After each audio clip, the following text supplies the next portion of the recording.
That's what we used to say, and things are changing a little bit.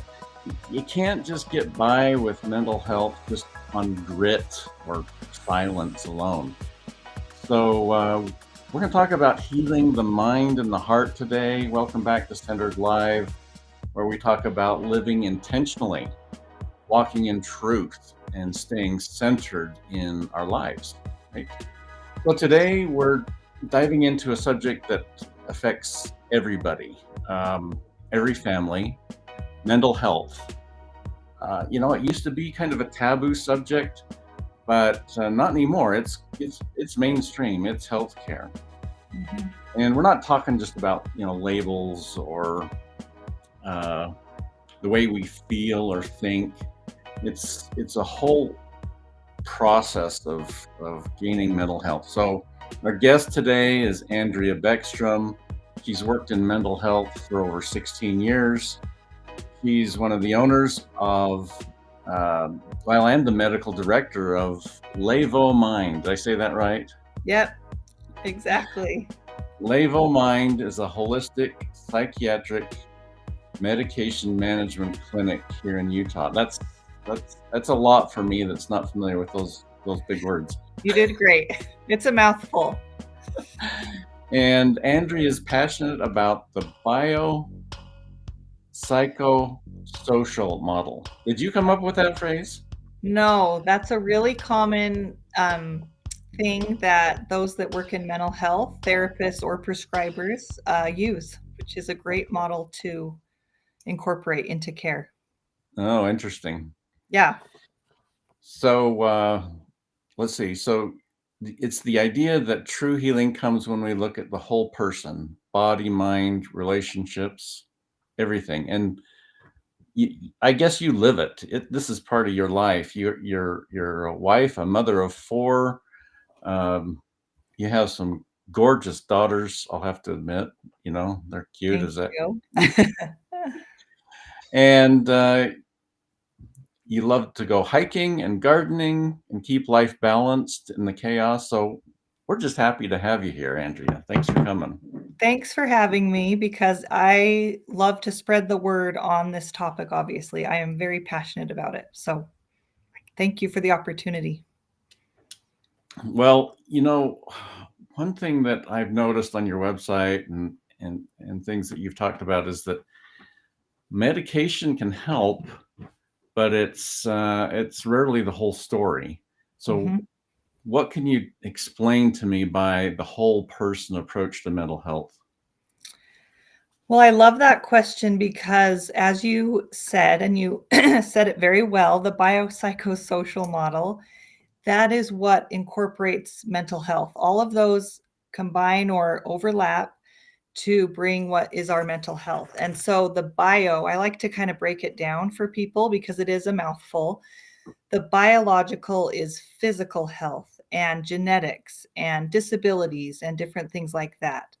The psychological is what coping skills we have, our emotions, our behavior, our beliefs. And then social are our peer relationships, our family relationships, what social support people have, and what education they have. And so all of that equals our mental health. It's not just one thing. And so when we understand that and dive into all of those pieces, it leads us to a more personalized and effective treatment. And so then it enhances overall um, life quality of life, which is important in the patients that I get to help treat. Yeah, and I can see how that's a powerful position, because even myself and look at mental health. I really didn't have exposure to mental health or counseling until a couple of my kids needed some therapy, Mhm. some training, and eventually some medication to help them through that. So beyond that, what are some of the lifestyle adjustments that you help patients focus on before or maybe with medication? Yeah, we work a lot on that. Like you mentioned, um, LÉVO really works on the holistic approach. We, of course, all prescribe medications. We aren't therapists. We do little bits of therapy and we are trained in therapy, but we do focus on medication. But before we increase medication or even start medication, we like to start by looking at labs, by getting some simple lab work like vitamin D level, vitamin B, Mhm. iron, thyroid. Those things can tell a lot if someone comes in and they're feeling lethargic or depressed. It might just be a chemical imbalance with needing more of that supplement or that vitamin. Mm. And so that's important to rule out. And then we also look at sleep, nutrition, and I call it movement, but or exercise. And what are you doing for self-care or rest? Because rest in our society can look at as maybe being lazy, but really it's so important to rest. And sleep is a hard sell as well. We work a lot with sleep hygiene. So we do a lot of education. We do a little bit of therapy doing education on all of those factors. And we talk about how it's a scaffold and they build on each other. Medication isn't going to be the only answer, and neither is therapy often. Often we need to incorporate all of these things for the best mental wellness. So, as a youth, if I look back, I'm 62 years old. Mhm. Uh, as I look back when I was a teenager, mental health wasn't talked about. Uh, I don't think it was avoided. Maybe it was shunned a little bit. No, I don't even think it was shunned. I just, I just don't think we recognized it as a concern. And when somebody was struggling with mental health and they needed a counselor or some sort of therapy, it was Mhm. really weird. It was like, well, it was just a strange thing. It was like you're going to the little White House on the hill. Right. Yeah, like voodoo almost, people, yeah, think it's kind of out there and strange maybe. Yeah, but you know, thankfully, I think there's some shifts in there and understanding in how we've changed over the years. Do we still get some of that wrong? Yes. Yes. So I do think that a lot of change has happened. I think that people are more open to therapy and people are more open to sharing that they have anxiety or depression, and they will talk about it more, which is good. So I think things are heading in the right direction. There is still a stigma though with therapy. So I think some hold back and are very scared to get started. And then medication has a big stigma associated with it. And that's hard because then sometimes medication isn't always a forever thing. It can be a short term and it can help actually people get more out of therapy. And the combination is actually better. Research shows that um, benefits last longer with both than one on their own Right. in a lot of cases. Now, I'm not saying medication is always needed, but when it is, it helps bring improved and better results for care. And what I think I have noticed over the years is there's just more conversations happening now about mental health. Yes. Whether it's in school, the kids grow up talking about their mental health. I think at church congregations, Mhm. you're more likely to talk about some mental health issues, and in even workplaces, how Yeah. we can support one another. So, um, what's one misconception you think about mental health that you think that everyone could unlearn? I mean, even me, what kind of misconception do I have about mental health you think would be best unlearned? Yeah. I think one is that having everyone I love how you said at the beginning, all families are touched by mental illness in some way. It might not be personally, but we all Mhm. know someone that has dealt with some sort of mental health difficulty. And So it's not a weakness. It's a real thing, and it is something that needs to be addressed. And there's many ways to go about that.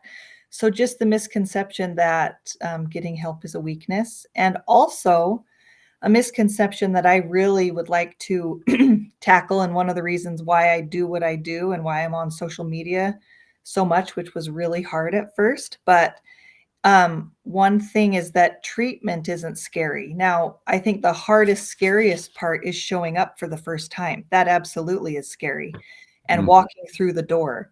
But I think worrying about the treatment beforehand, and a lot of people set up the appointment, then cancel the appointment, is that part of the waiting and the prior to walking through the door is often scarier than the task itself. So Mm. starting is the hardest part. And so if people can just do that brave step, we are so happy when we get to see them. Obviously, we want them to feel better, and we're sad they're in the state they're in, but it is so wonderful to see people shift and change and grow. Well, I want to share just a little personal story about 8 years ago, 8 or 9 years ago. I hit a girl on rollerblades just out on our street out Mhm. here. And luckily she had a broken leg and some pretty bad road rash, but I wasn't ready for the anxiety that happened after that accident. Mhm. Because in my head I'd go through all the what ifs. If I hadn't been at the right place at the right time, I would have run over her instead of her bouncing off the car, or all those kind of scenarios go through my mind. And luckily I had an insurance company that saw the accident, and they actually offered 10 free visits. Mm. At that time, it was kind of new to do remote health, but I did. I had a counselor out of um, somewhere in southern Utah area. But I said, you know what? I'm willing to talk to a counselor because this is ruining my life. Yes. And he says, well, you've got PTSD, and I'm going, no, that's what veterans have. That's what policemen have after. He says it's a type of PTSD, Mhm. and having a name for it, I guess, helped. Although I wasn't too anxious to accept that Yeah. diagnosis, but I did go through a lot of you know the counseling that he gave in order to get through that period of time. It was difficult for me because in my childhood and even through adulthood, um, we handle the the mental health in different ways. Mhm. So, what do you think some of the key things are to look in that kind of thing? Is if maybe the girl I hit on the rollerblades needed some counseling, or if I would have been younger, what kind of counseling would that go? I presume there's different angles or different needs for every individual. Definitely. And I mean, we see kids through adult. And so the interesting thing is, yes, we always recommend people to have therapy. Some people want to come in and just get on medication, but we always recommend therapy with it, because then you can get to the core root of what's going on Hmm. and get help with that. And so that can hopefully decrease the medication needed and just work through some of those things. And I also would say, yes, the experiences of kids, teens, adults are different, but yet adults often act like children. Like, that sounds bad, but really, there are so many adults, since mental health has been pushed to the side for so long, that act like children, and they need to get their crap together, for lack of a better word, because Hmm. if we can manage ourselves, we can parent better, we can be better spouses. it affects so much. And I mean, I say that from experience. I had to learn to be calm among the crying and the tantrums, and not a therapist once told me, don't get on the roller coaster with them. Mm. Stay off, get a churro and a Coke and just watch the ride while the teen is having their moment or the kid is having their moment. And it's some of the best advice I think ever. And so it's funny, adult parents will come in and they'll bring their children and they'll say they have a behavior problem. They act out all the time. And yes, while that's probably true, I always like to think, and we delicately talk about what's the reaction to that behavior, because we can definitely amp it up as a parent or in a spouse or partner relationship. We can amp up, these hard times by how we react. So I think therapy is a huge piece for everyone to learn some coping skills and how to be okay with some of these big feelings we have. Well, that's good to know, because sometimes I've seen adults that maybe have some different levels of maturity in different aspects of life. Yes. So they may have really good experience in a work environment or working as a team, but when it comes to dealing with their own mental health or stress or a death in the family or whatever, it's like, that's so new. Mhm. Maybe I do act like a child because I haven't had to deal with that. Exactly. So, and that's okay, right? It's just that knowing where to go to get some of that help and then being willing to do that can be really beneficial. But that can be hard, easier said than done. So, Yeah, and so you talk about um, within families, the parents, the spouses, the mhm. siblings. How can we support one another? I mean, sometimes it's a taboo subject, or people are embarrassed to talk about it. But how do you get started with that? How do you handle that full emotion load? It's a good question, and it can be a heavy one. And so we obviously don't want to unload all of our problems on our children, right? And we might even be uncomfortable talking with a partner or spouse, or if we're an adult, with an adult sibling. It can be difficult, but I also think that talking with our children about some of it can be helpful, so that they might know maybe if we blew up earlier, it's because of overwhelm or because we are having anxiety. If we can just say, I'm having some anxiety, I'm a little overstimulated, so I'm going to go take some time and lay down, whatever it is. And, or I'm going to go to therapy and get some skills to help manage this. That is good modeling for children to see. Um, I think keeping it in and not talking about it can be really confusing, and they might think it's their fault. There's a lot that can help, and the therapy can help us be able to deal with and get communication tips and learn that aspect. And one thing that's tricky is if we are feeling like we want to support a child, that might need help with communicating or behavior problems. A lot of parents, I get this, they can feel scared to take their child to get help because they think, I don't want them to think something's wrong with them. But if we can act out of love and say, I love you and I want to help you. This isn't because anything's wrong with you. It's just we need to get some support so that we can all, learn to work together a little better. That can sometimes help, just to talk with them out of love. And sometimes they say, no, I'm not going to talk to anybody. And we had this in our own family. I had to say, well, you can sit in the lobby and read a book. Just come with me and I'll go talk to the therapist. This was for one of our daughters.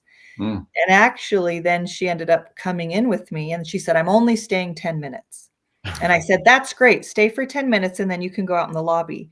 And she ended up loving the therapist, which I knew she would. And she Mm. stayed. And I said, oh, you said you wanted to leave after 10 minutes. It's now been 12 minutes. Do you want to go? And she stayed the whole time. And it was so beneficial. She was not going to school at the time. It was very stressful. She didn't go to school for 6 weeks because of anxiety. And that helped. We only needed 2 sessions and she was back at school. So it takes some finesse to get them there sometimes. That was a long answer, but Yeah. it's a question I get a lot. So I'm glad that you asked that. So how does, what are some signs that a parent would notice some things that, is it just a teenage phase they grow out of, or is it really a concern that needs to be addressed? Yeah, another great question. Just behavior change. Are they all of a sudden extra moody, which I know can be so tricky, especially even at 9 and 10, like hormones start to become a part of this, It's just when it stays stuck in that. So, they're going to have outbursts. Those are normal. But again, if they get stuck they're in their room isolating more, the sleep patterns change a lot. The irritability is all the time, grades dropping. Maybe they're not hanging out with friends anymore. They have retreated and they're home more, but don't want to be with family either. Watch for appetite change, which can be a tricky one. And so look at all of those things and trust your gut. Just if you feel like something is wrong, start asking questions and start trying to find where you can get help, because guess what? If it is a phase, it can't hurt to go see someone and they say, "Oh, this is developmentally appropriate. This is great." And actually a teen most likely will have something to talk about that's been hard, right? Like what middle schooler or high schooler doesn't have something that's been hard that maybe they could benefit from? So, yeah, those are some of the signs I would look for. Okay, so I'm just kind of thinking out in my head here. After some therapy, the child or the person comes home, what kind of support environment are they going to need at home in order to not break that? Yeah. If it's part of the parent's duty to change a little bit of maybe how they discipline, how they manage the schooling. Well, that's where maybe therapy for the parent becomes part of the solution. And I think if a therapist doesn't invite you, like I said, we don't do that, but we do little bits of therapy, but we often will see a teen on their own and then bring the parent in and see them together, and sometimes see the parent alone, just to get their side without making the teen feel bad and hearing. You don't want to talk poorly, right? But sometimes you just got to say what's going on. So that can be helpful. And then also, if the therapist gives homework or coping skills that they can work on, knowing what those are, and then if you need help on how to apply those, asking the therapist maybe if you can meet alone with them, or ask the teen. Sometimes they might not be willing to work on those. So that can be really helpful, though. And then just listening. I can't stress that enough. I love this. I don't know who said this, but I'm sure you've heard it, that God gave us 2 ears and 1 mouth for a reason, to listen. And honestly, another of my children had been in therapy.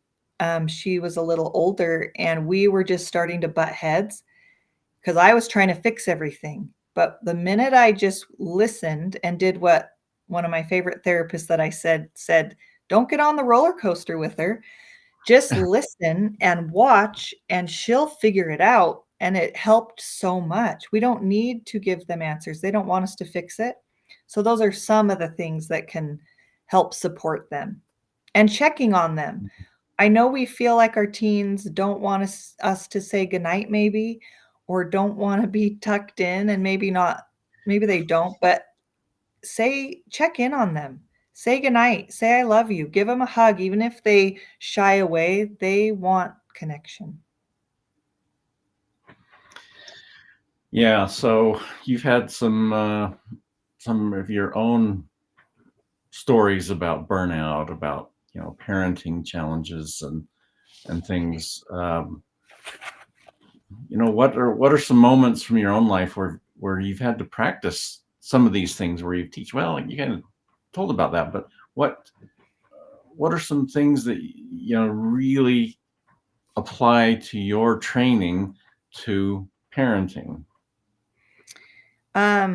Well, one is just kind of what I said, where I have anxiety myself. I came out anxious. I was anxious since kindergarten. I can remember.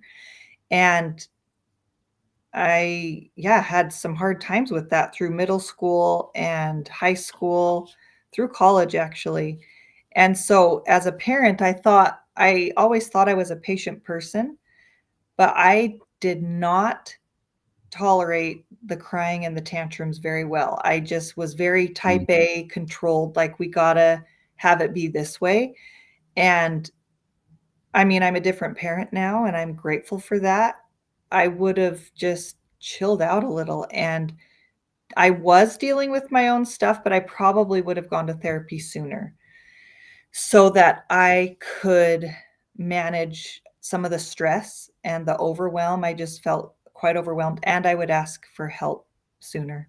I always ask my patients, "Do you have support? Is there someone you can just say, 'I'm tapped out, like, I've gotta take a break'?" Because that always made me feel guilty because we think we gotta do it alone, and that's not okay. And I wouldn't change what I've dealt with.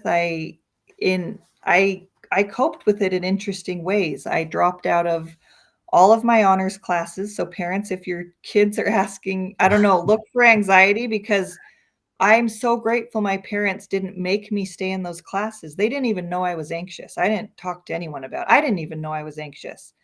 But I needed control, so I developed an eating disorder because that brought control, I thought, but really it had control of me. I dropped out of honors classes, and I felt bad about that after high school. I'm like, "God, why didn't I stay in the AP history class? I could have done that." I learned nothing in the other class that I was in, but I was actually, um, coping. I was using coping skills without even knowing it, and I'm grateful I had some self-preservation, so I didn't implode. I was also journaling a lot, and I was walking a lot, which luckily I wasn't doing harder exercise than that, but the walking, um, was a good way to kinda boost my mood. So Interesting. that was all Wow. helpful. Yeah. And that's great. Just a reminder that we're all human, even the experts, Yes. right? Yes. And you've turned that insight into a professional compassion. It's Mhm. an avocation that you've given yourself. It's just I love it to see when somebody has taken a career and it just is ingrained inside of them and makes it work for them. So congratulations on that. I think that's a Well, great. thank you. And one thing, I used to not share it. I was very embarrassed. I kept it to myself. But one of my favorite quotes is, "You are always most powerfully positioned to serve the person you once were." So it's our past experiences and struggles that qualify us to help the people who need us most. And that's true. I was embarrassed by it for so long, but now I use it all the time and I'm happy to share it because I know there's others out there like me, so I would like them to find help before I did. That's great. That's awesome. So, if I look back at some of my youth and I had a great youth. I grew up in a great neighborhood. My parents were just loving and awesome. Had good friends. I think my biggest struggle when I was going through school was a condition that didn't even have a name other than Mhm. misbehaving Randy, right? I was probably I would have been not diagnosed as ADHD. You were going to say that. Okay. No, Yeah, I know. not necessarily. necessarily. No. But it was so my wife, Danny, she Yeah. was a school teacher. She's retired. And one particular time she did a certification on ADHD, on behavioral issues. And I had never, this was probably 25 years ago, I'd never really heard much of the term, even then in the late 90s and 2000. It's just, to me, maybe it was a term that got used by, on a rare occasion. But she came Yes. home and she had the top of the paper turned down. I couldn't see the top. And it Okay. had a list of 20 things, 20 traits. She says, "Is this you now or when you were a teenager?" And I read through and 1, 2, 3, 4. Well, number 20, no, it doesn't. But The the rest. first 19, yeah, pretty much. Maybe more when I was a youth on these and these, but they're all. And then she folded it up and it says, traits of ADHD. And I was mad.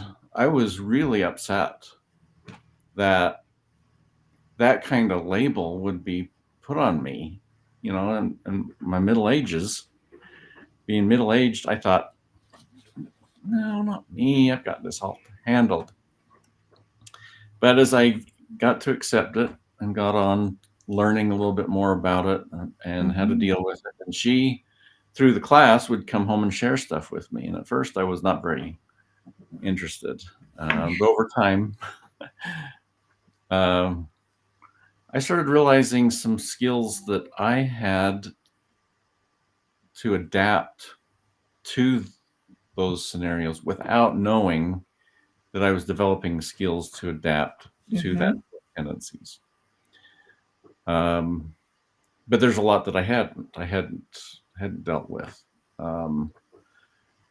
So it's definitely, I would say, encourage people to get out.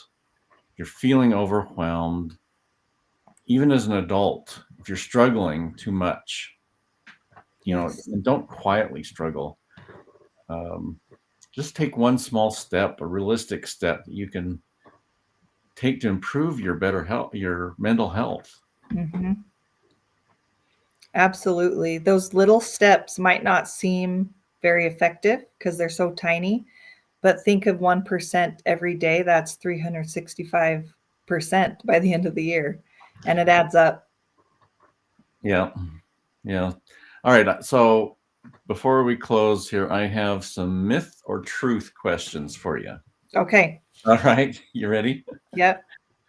All right. Here's some myths, and these are some things that I gathered up off the internet and Good. actually some things that I've heard of. Right. Okay. If you take antidepressants or if you take medication, you'll need them forever. Such a good one, because that is an absolute myth. Now, there are some diagnoses that we do recommend they stay on medication for long term. Bipolar is one, schizophrenia is one, because those ones can be difficult to manage without the medication, but there's other things that can help them. But absolutely, there's many medications that you can just be on for a time. And if someone doesn't like a medication, we never force them to be on it. There is a partnership, and we give the information and the education to them and share what we know, and then they make the decision. It's shared decision making in care. So people don't need to be scared of that because we listen. Yeah. But is it difficult to come off of the medication? If someone stops cold turkey, that can feel pretty uncomfortable. So we do it very conservatively, and we do it so it stays as comfortable as possible. There's many medications that can be scary, and people will read horror stories on the internet. So don't go to Dr. Google about medication, because we are very careful with tapering down to make it comfortable, even on the most difficult medications. All right, good. All right, another myth that I heard mentioned is good sleep is more important than diet? Okay, this one's hard for I'd say that is a myth, but because both are so important. These Mm, are two things that are some of those pillars of, and they're simple, right? Haven't we heard about you need this many hours of sleep and you need to eat your leafy greens and a well-balanced diet our whole lives? Everyone has heard that, but there is truth behind that. So I'm not sure why it's so hard for us to do, but I would say both of those are equally important. I'm so passionate about both. Ask my kids. I am a sleep general and I take it so seriously. good. All Because right. nothing restores our body and brain like sleep does. And we need to nourish our bodies and brain with food. So both are key. If you Okay. want to feel good, take those seriously Uh, and water. Don't forget the water. and hydrate. Yeah. All right. Another one. I think that, you know, especially in a faith-based family like I grew up in, and I don't think it was necessarily this applies to me, but of course that's always somebody else that has this problem. But Yeah. I've heard say that you can't be depressed if you have strong faith, if you believe, and you go to church and you do what you're supposed to. You're not going to be just depressed. Big myth. Now, I'm not going to say putting religion aside, spirituality or whatever you believe in as a higher power is a huge component. It can be so helpful Mm, for our mental health if that is the type of person you are. And um, so, no, that is a myth because you can't pray away mental illness. You can't just white knuckle it. mm, There are real things going on and they need to be addressed. I will say spirituality can be a part of that scaffold to help, boost and lift, but often it's not the only thing. okay. All right. And number 4, myth or truth? Medication and therapy together usually work better than either alone.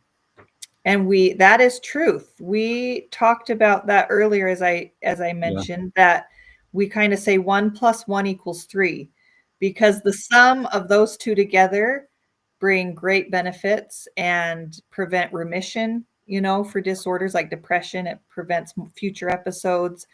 You learn coping skills that you can use with therapy, but the medication helps you be able to dive deep into drudging some of that tough stuff up. So it can be really helpful to do both together, and they do work better together. There is research that supports that.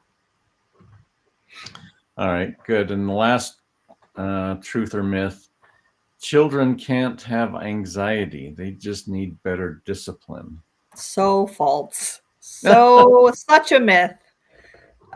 So yes, they often need help and they have bad days just like we do, and they have anxiety just like can come up for us. And so that is a myth. Great. Well, we talked about spirituality. And I think we can get relief from church and spirituality and supporting one another. But I think that in the Christian sense of things, we believe that if you're going to have a blessing or something that comes to you that's kind, it's going to come through somebody else. Mhm. And trying to battle a thing like mental health on your own just seems like it's just a battle that you can't win. Yeah, I would say talking about it and getting support. I know that can feel scary, but that is huge. It just can lighten it, and it's important to get help during that time. If it be you can't find resources on your own, maybe you need help for that, or you need some nudging to get into care. Hmm. So I would say gently and lovingly nudge those if you notice they need help. And it might feel scary to make that suggestion, but just tread lightly and act out of love and compassion, and then hopefully it will be well received and they'll get help. Great. Well, thank you, Andrea. I really love what you've shared today. I think that I'm refocused a little bit, realizing that healing looks like healing is taking a look at the whole person, not just the mental health. We have the physical and the spiritual and the mental, and so many aspects of it. And I want to just splash up here on the screen. So Andrea Beckstrom of LÉVO, make a note here of LéVOmind.com and your Instagram. So tell us, what do you do with your Instagram? So I had actually gotten off Instagram before I got the job I have now, which was about 3.5 years ago, because it wasn't putting me in a good headspace. It was making me think I needed to be on this vacation and I needed to have these clothes. And it just was, the comparison game was not good for my mind. So I had stepped away from my personal account and hadn't been on there, which was so helpful for my own mental health. Then when I got this job, they said, you need to be present online if you're going to be medical director of LÉVO. And I said, oh man, I got off because it wasn't good for my mental health. But now I do a focus on Help Just One to be able to give mental health tips. I try to talk about medications at times and hormone therapy and OCD, different diagnoses, and just things to inspire on diet, nutrition, sleep, so that people can know where to maybe dip into mental health and then maybe get some resources when they're ready. And if they need them, they can get some there. So it's been really fun to have a different focus, and it doesn't bring me down at all. It just lifts me up because I get messages all the time that it's helping just one. That was the goal. So yeah. Great. That's a whole different episode that we could have on social media and mental health, right? Yes. Yeah. A whole day's worth. Yes. All right. Well, thank you again, Andrea. We're learning about what being centered is all about. It isn't about being perfect. It's about integration, listening to your body, caring for your mind, staying connected to the people that lift you. And Andrea, thanks for bringing so much wisdom and heart and passion to this conversation. And we encourage you to follow up with Andrea at her clinic, LÉVO Mind. I got to pronounce that correctly, right? You've done great. LéVOmind.com. And just remember, to our listeners, to live with intention. Please, if you like what you had here, be sure to subscribe and share, and share especially this episode if you want to help somebody with some mental health. So again, thank you, and thanks for having me.